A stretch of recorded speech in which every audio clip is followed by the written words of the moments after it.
রমজান মাসের ভোর রাতে যখন সাহরি খেতে উঠবেন, এই দোয়াটি মাত্র 10 বার যদি পাঠ করতে পারেন, কোটি টাকার ঋণ থাকলেও আল্লাহ পরিশোধ করার ব্যবস্থা করে দিবে।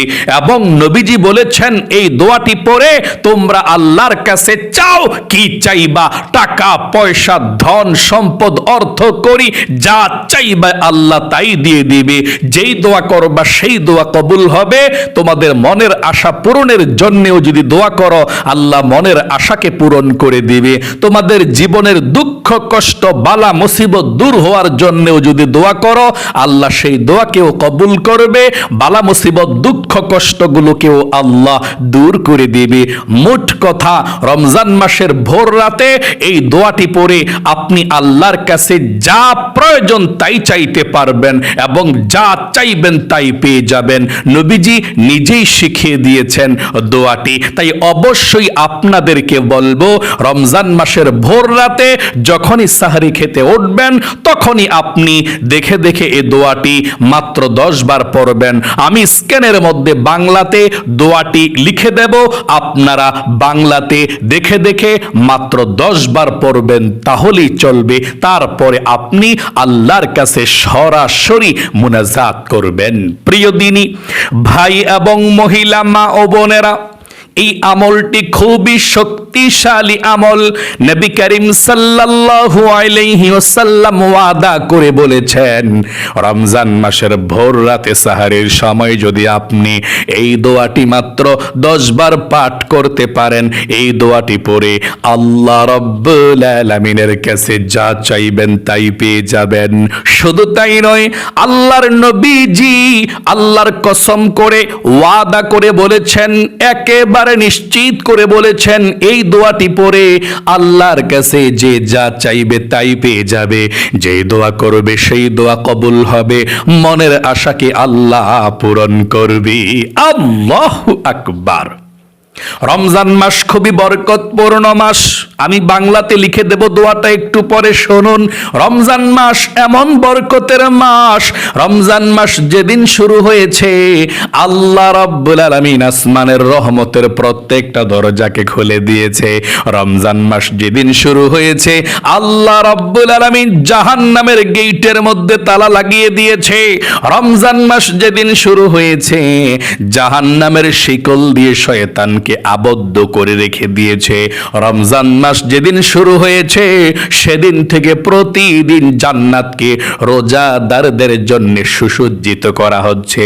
রমজান মাস যেদিন শুরু হয়েছে, আল্লাহ রাব্বুল আলামিন বৃষ্টির মতো রহমত নাজিল করেছে জমিনের মধ্যে। এই রমজান মাস বৎসরের মধ্যে সর্বশ্রেষ্ঠ মাস। নবীজি বলেছেন, রমজান মাস হচ্ছে আল্লাহর মাস, রমজান মাস কোরআন নাজিলের মাস। এই রমজান মাস যে ব্যক্তি পেয়ে গেল, তার ভাগ্যটা অনেক ভালো। কারণ একটি রমজান মাস যদি কেউ সঠিকভাবে ইবাদত করতে পারে, শত শত বৎসর ইবাদত করলে যেমন সওয়াব হবে, তার চেয়েও বেশি সওয়াব আল্লাহ রাব্বুল আলামিন তার আমলনামার মধ্যে লিখে দিবে। আল্লাহু আকবার। রমজান মাস খুবই গুরুত্বপূর্ণ মাস, ফজিলতপূর্ণ মাস। এই রমজান মাসকে অবহেলা করে কাটিয়ে দিবেন না। রমজান মাসের জন্য নবীজি 2 মাস পূর্ব থেকে রাত দিন যখনই তিনি 2 মাস আল্লাহর কাছে দোয়া করতেন, একেবারে সব মুনাজাতের মধ্যে রমজান মাসকে পাওয়ার জন্য দোয়া করতেন। রমজান মাস এমন বরকতপূর্ণ মাস, একবার যদি আপনি সুবহানাল্লাহ বলেন, 70 বার সুবহানাল্লাহ বললে যেমন সওয়াব হবে, আল্লাহ রাব্বুল আলামিন তেমন সওয়াব আমলনামার মধ্যে লিখে দেয়। রমজান মাস এমন লাভের মাস, একবার আলহামদুলিল্লাহ বললে 70 বার আলহামদুলিল্লাহ বলার সওয়াব আমলনামার মধ্যে লিখে দেয়। এবং নবীজি বলেছেন, রমজান মাস এমন লাভের মাস, একটি নফল ইবাদত করলে আল্লাহ একটি ফরজ ইবাদত করার করার সওয়াব আমলনামার মধ্যে লিখে দেয়। একটি ফরজ ইবাদত করলে নবীজি বলেছেন আল্লাহ 70টি ফরজ ইবাদত করার সওয়াব আমলনামার মধ্যে লিখে দেয়। আল্লাহু আকবার।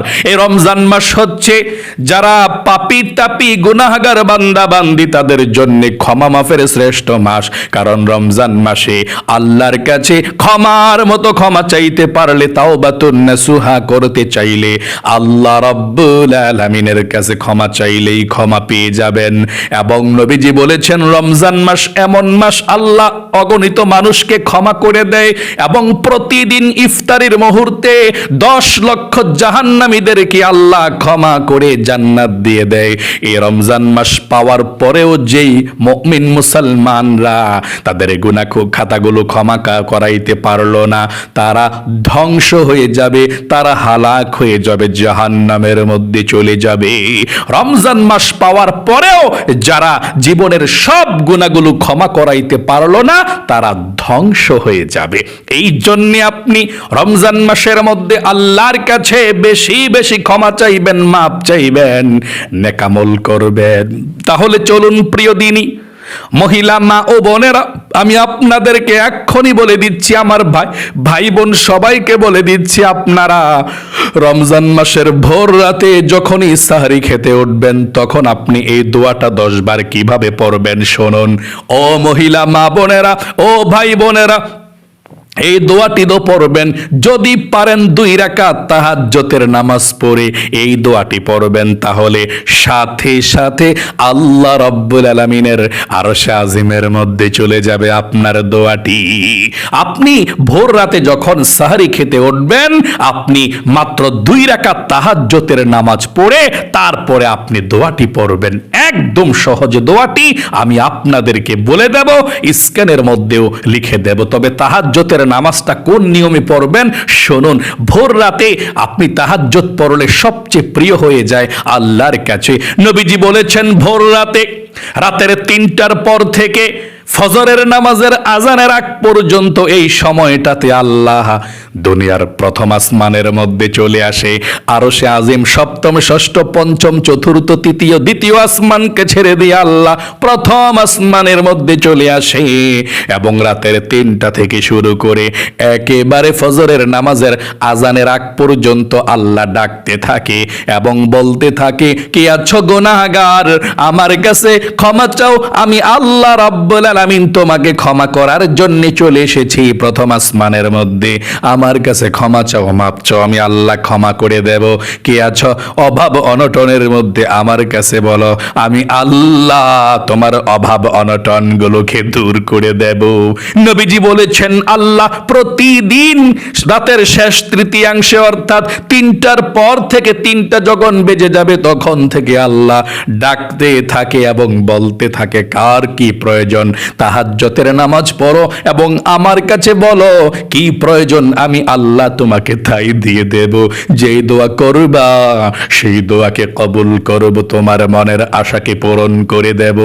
নবীজি বলেছেন আপনি যদি ভোর রাতে উঠে তাহাজ্জুদের নামাজ 3টা অথবা 3টার পরে পরে আল্লাহর কাছে চাইতে পারেন, যা চাইবেন তাই পেয়ে যাবেন। তাহলে আপনি মাত্র 2 রাকাত তাহাজ্জুদের নামাজ হলেও পড়বেন ভোর রাতে। আপনি যখন ভোর রাতে সাহরি খেতে উঠবেন যখন সুন্দর করে তখন ওযু করবেন। সাহরি খাওয়ার আগেও তাহাজ্জুদের নামাজটা পড়ে আমলটা করতে পারেন, অথবা সাহরি খাওয়ার পরেও আপনি আমলটি করতে পারেন, কোনো সমস্যা নেই। আপনি সাহরি খাওয়ার আগে অথবা পরে যখনই আমলটি করবেন তখনই সুন্দর করে ওযু করবেন। নবীজি বলেছেন ওযুটা সুন্দর করে করলে আল্লাহ ওযুর পানির সঙ্গে আপনার অঙ্গ প্রত্যঙ্গের গুনাহগুলো আল্লাহ ধুয়ে মুছে ছাপ করে দেয়। ওযুর শুরুতে আপনি বিসমিল্লাহ পাঠ করে ওযু করবেন, তাহলে আপনার ওযুর মধ্যে আল্লাহর রহমত থাকবে। যতক্ষণ পর্যন্ত ওযু করবেন আল্লাহ সওয়াব দিবে। আল্লাহু আকবার। ওযুর শুরুতে বিসমিল্লাহ পড়লে আল্লাহর রহমত নাজিল হয়। নবীজি বলেছেন, যে ব্যক্তি ওযু করলো, ওযুর শুরুতে বিসমিল্লাহ পড়লো না, তার ওযুটা পরিপূর্ণ হলো না। এই জন্য আপনি ওযুর শুরুতে পাঠ করবেন, আমার সঙ্গে পড়ুন, বিসমিল্লাহির রহমানির রহিম। এভাবে বিসমিল্লাহির রহমানির রহিম পড়ে আপনি ওযু করবেন, শুরু করবেন। ওযুটা সুন্দর করে করার পরে আপনি ওযুর শেষে একবার কালেমায়ে শাহাদাত পড়বেন যদি পারেন। নবীজি বলেছেন, একবার কালেমায়ে শাহাদাত পড়তে পারলে আল্লাহ রাব্বুল আলামিন আপনার জন্য 8 জান্নাতের দরজা খুলে দেবে। আপনি মৃত্যুর পরে 8 জান্নাতের যেই কোনো দরজা দিয়ে যেই কোনো জান্নাতের মধ্যে প্রবেশ করতে পারবেন। এই জন্য আপনি যখনই ওযু করবেন, দিন অথবা রাত, কালিমায়ে শাহাদাত পাঠ করার অভ্যাসটা করে ফেলবেন। জান্নাতুল ফেরদাউস অনেক বড় জান্নাত। জান্নাতুল ফেরদাউসে নবী এবং রাসূলরা আল্লাহর একেবারে এ গ্রেড ভালো ভালো আমল নেক আমল করেছে, ওই বান্দা বান্দিরা থাকবে। কিন্তু আমাদের তো এত আমল নাই, কিন্তু ছোট আমলটা যদি করতে পারেন তাহলে 8 জান্নাতের মধ্যে শ্রেষ্ঠ জান্নাত জান্নাতুল ফেরদাউসের মধ্যেও প্রবেশ করতে পারবেন। তাহলে আপনি ওযুটা করার পর, যখনই ওযু করবেন, ভোর রাতেও ওযু করার পরে কালেমায়ে শাহাদাতরা পাঠ করবেন। এভাবে উপরের দিকে তাকিয়ে শাহাদাত আঙ্গুলটা দিয়ে ইশারা দিয়ে এভাবে, আশহাদু আল্লা ইলাহা ইল্লাল্লাহু ওয়াহদাহু লা শারীকা লাহু ওয়া আশহাদু আন্না মুহাম্মাদান আবদুহু ওয়া রাসূলুহু। তারপর আপনি 2 রাকাত তাহাজ্জুদের নামাজ পড়ার জন্য দাঁড়িয়ে যাবেন। তাহাজ্জুদের নামাজের নিয়তটা আরবিতেও করতে পারেন, বাংলাতেও করতে পারেন, কোনো সমস্যা নাই। যদি আরবিতে করেন এভাবে করবেন, নাওয়াইতু আন উসাল্লিয়া লিল্লাহি তাআলা রাকাতাই সালাতিত তাহাজ্জুদ নফলি মুতাওয়াজ্জিহান ইলা জিহাতিল কাবাতিশ শরীফাতি আল্লাহু আকবার। আমি আবারও বলছি, আমার সঙ্গে আপনারাও বলুন, নাওয়াইতু আন উসাল্লিয়া লিল্লাহি তাআলা রাকাতাই সালাতিত তাহাজ্জুদ নফলি মুতাওয়াজ্জিহান ইলা জিহাতিল কাবাতিশ শরীফাতি আল্লাহু আকবার। এভাবে নিয়তটা বাঁধবেন। যদি আরবিতে না পারেন, বাংলাতে নিয়ত করবেন এভাবে, আমি কিবলামুখী হয়ে 2 রাকাত তাহাজ্জুদের নফল নামাজ আদায় করছি, আল্লাহু আকবার। আবারও বলছি, এভাবে নিয়তটা করবেন, আমি কিবলামুখী হয়ে 2 রাকাত তাহাজ্জুদের নফল নামাজ আদায় করছি, আল্লাহু আকবার। তাহাজ্জুদের নফল নামাজও বলতে পারেন, সুন্নতও বলতে পারেন, কোনো সমস্যা নেই। আচ্ছা, আল্লাহু আকবার বলে নিয়ত বেঁধে আপনি সানা পাঠ করবেন। অন্যান্য নামাজে যে সানা পড়েন, সুবহানাকাল্লাহুম্মা ওয়া বিহামদিকা ওয়া তাবারাকা ইসমুকা ওয়া তাআলা জাদ্দুকা ওয়া লা ইলাহা গায়রুক, এটা পড়বেন নিয়তটা বাঁধার পর। আমি আবারও দেখাচ্ছি, আমি কিবলামুখী হয়ে 2 রাকাত তাহাজ্জুদের নফল নামাজ আদায় করছি, আল্লাহু আকবার। এখন সানাটা পাঠ করবেন, সুবহানাকাল্লাহুম্মা ওয়া বিহামদিকা ওয়া তাবারাকা ইসমুকা ওয়া তাআলা জাদ্দুকা ওয়া লা ইলাহা গায়রুক। তারপর আপনি আউযু বিল্লাহ এবং বিসমিল্লাহ পড়ে সূরা ফাতিহা পড়বেন এভাবে, আউযু বিল্লাহি মিনাশ শাইতানির রাজিম, বিসমিল্লাহির রহমানির রহিম, আলহামদুলিল্লাহি রাব্বিল আলামিন, আর রহমানির রহিম, মালিকি ইয়াউমিদ্দিন, ইয়াকা না'বুদু ওয়া ইয়াকা নাস্তাঈন, ইহদিনাস সিরাতাল মুস্তাকিম, সিরাতাল লাযীনা আন'আমতা আলাইহিম, গায়রিল মাগদুবি আলাইহিম ওয়ালাদ-দাল্লিন, আমিন।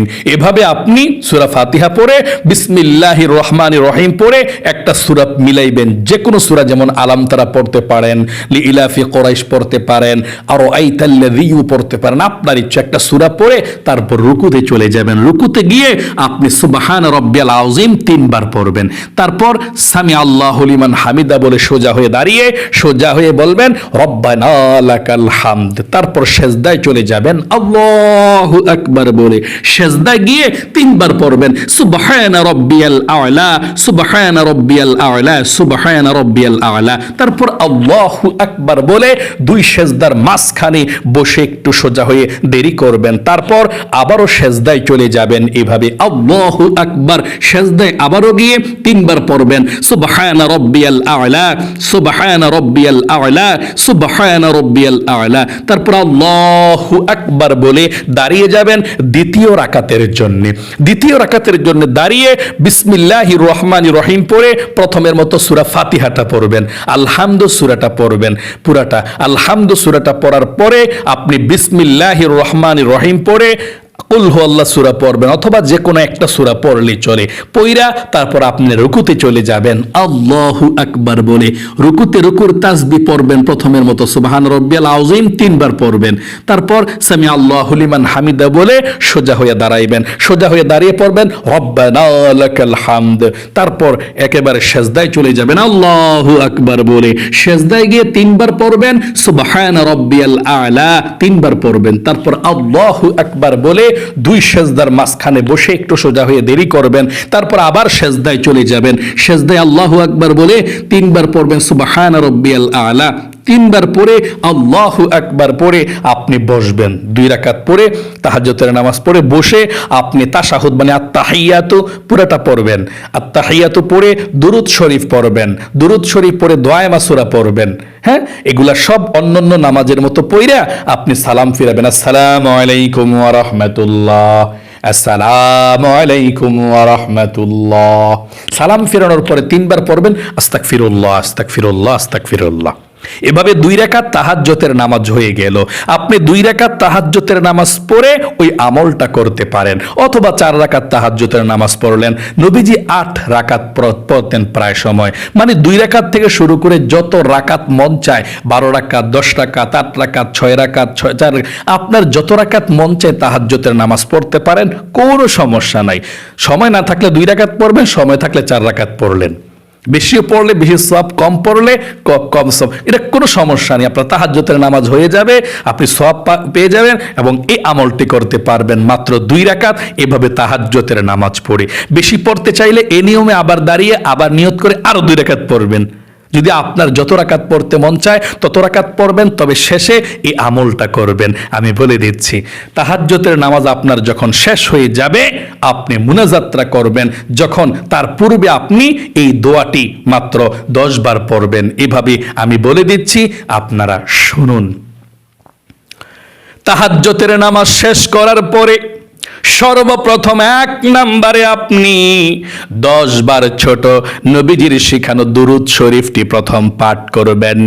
সর্বপ্রথম 1 নম্বরে 10 বার দুরূদ শরীফ পাঠ করবেন। কোন দুরূদ শরীফটা শুনুন, এই ছোট দুরূদ শরীফটা, যেহেতু ভোর রাতে সাহারির সময় বেশি সময় থাকে না, এই জন্যে ছোট দুরূদ শরীফটা পড়বেন এভাবে, সাল্লাল্লাহু আলাইহি ওয়াসাল্লাম, সাল্লাল্লাহু আলাইহি ওয়াসাল্লাম, সাল্লাল্লাহু আলাইহি ওয়াসাল্লাম, সাল্লাল্লাহু আলাইহি ওয়াসাল্লাম।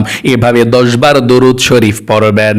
2 নম্বরে যে দোয়াটির কথা আমি বলে দিয়েছি আপনাদেরকে, আল্লাহর নবীজি বলেছেন এই দোয়া পড়ে আল্লাহর কাছে যদি তোমরা রিজিক চাও রিজিক পাইবা। লক্ষ লক্ষ টাকার ঋণ থাকলে আল্লাহর কাছে বললে আল্লাহ ঋণ পরিশোধ করে দিবে। যত বিপদ আপদ আছে আল্লাহর কাছে বললে আল্লাহ বিপদ আপদ গুলো দূর করে দিবে।